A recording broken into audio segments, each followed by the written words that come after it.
Hi friends, welcome to our channel Sangeethasri vlogs.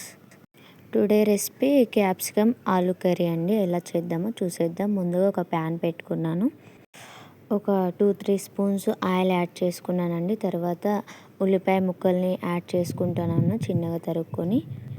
మొత్తం fry చేసుకుంటున్నానండి. Medium ఫ్లేమ్లో పెట్టుకొని మొత్తం ఉల్లిపాయ ముక్కల్ని ఫ్రై చేసుకుంటున్నాను. అలాగే కరివేపాకు యాడ్ చేసుకున్నాను. కరివేపాకు కూడా మొత్తం ఫ్రై చేసుకుంటున్నాను ఇక్కడ వీడియోలో. పసుపు యాడ్ చేసుకుంటున్నానండి. పసుపు వేసుకొని పసుపు కూడా మొత్తం ఫ్రై చేసుకుంటున్నాను ఆయిల్లో. యాడ్ చేసుకొని అల్లం పేస్ట్ కూడా మొత్తం ఆయిల్లో పచ్చివాసన పోయేటట్టుగా ఫ్రై చేసుకుంటున్నాను గైస్. ఇలా చేయడం అయితే కర్రీస్లో మోస్ట్ ఇంపార్టెంట్. లేదంటే కర్రీ మొత్తము వేస్ట్ అయిపోతుంది ఇలా ఫ్రై చేయకుంటే కనుక. అందుకే ఎగ్జాక్ట్లీ ఇక్కడ మంచిగా ఫ్రై చేయండి పచ్చివాసన పోయేలాగా. ఆలు మొత్తం వేసుకుంటున్నానండి. ఆలు వేసుకున్న తర్వాత ఇక్కడ క్యాప్సికమ్ కూడా వేసుకుంటున్నాను. మొత్తం వేసుకున్న తర్వాత మొత్తము మనకు ఆయిల్లో కలిసిపోయేలాగా మొత్తం మిక్స్ చేసుకోవాలి. మంచిగా మిక్స్ చేసుకున్న తర్వాత చిల్లీ పౌడర్ ఒక 3 టేబుల్ స్పూన్స్ వేసుకుంటున్నానండి. ఇక్కడ మీకు రుచికి తగినంతగా మీరు వేసుకోండి. అలాగే రుచికి తగినంతగా సాల్ట్ వేసుకుంటున్నానండి. ఒక స్పూన్ అండ్ హాఫ్ అలా వేసుకున్నాను. అంటే కొంచెం నార్మల్గానే వేసుకున్నా. అంటే నేను చేయి దగ్గర వేస్తానండి. నాకు ఇలా అయితేనే అందాజ ఎలా అనేది అర్థమవుతుంది. మీకు కూడా అలా చూసుకొని సాల్ట్ కూడా వేసుకోండి.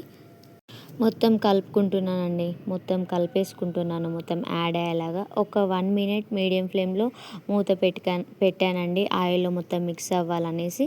నా దగ్గర ఇప్పుడు ప్రజెంట్ అయితే ఒక్కటే టమాటా ఉంది గాయస్. అదొక్క టమాటా కట్ చేసి యాడ్ చేసుకున్నాను. వాయిస్ కవర్ ఇవ్వక చాలా రోజులు అవుతుంది కాబట్టి కొంచెం సరిగ్గా రావట్లేదు అనుకుంటా గాయస్. ప్లీజ్ ఏమనుకోకండి. ఏదైనా మిస్టేక్ ఉన్నా కూడా నాకైతే చెప్పండి ఖచ్చితంగా. అలాగే ఇక్కడ నేను ఒక గ్లాస్ వాటర్ యాడ్ చేసుకుంటున్నానండి. మొత్తం మనకు ఆలు క్యాప్సికమ్ మొత్తం మనకు మంచిగా మ్యాగ్నేట్ అవ్వాలి కాబట్టి వాటర్ యాడ్ మొత్తం మిక్స్ చేశానండి. ఆ తర్వాత కొత్తిమీర వేస్తే కర్రీస్లో చాలా మంచి టేస్ట్ ఉంటుందండి. అందరికీ నచ్చాలని లేదు.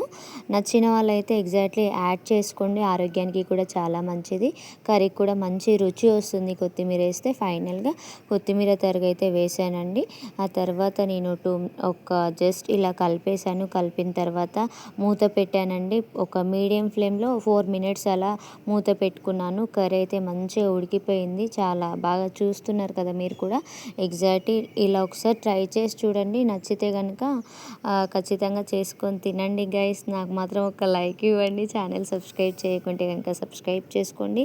ఇక్కడైతే ఫైనల్గా కర్రీ అయితే రెడీ అయిపోయిందండి. నచ్చితే మాత్రం ఛానల్ సబ్స్క్రైబ్ చేసుకోండి. ఏవైనా మిస్టేక్స్ ఉంటే క్షమించండి గైస్. అలాగే కామెంట్ కూడా చేయండి. థ్యాంక్ యూ ఫర్ వాచింగ్ అండి మై వీడియో. Thank you.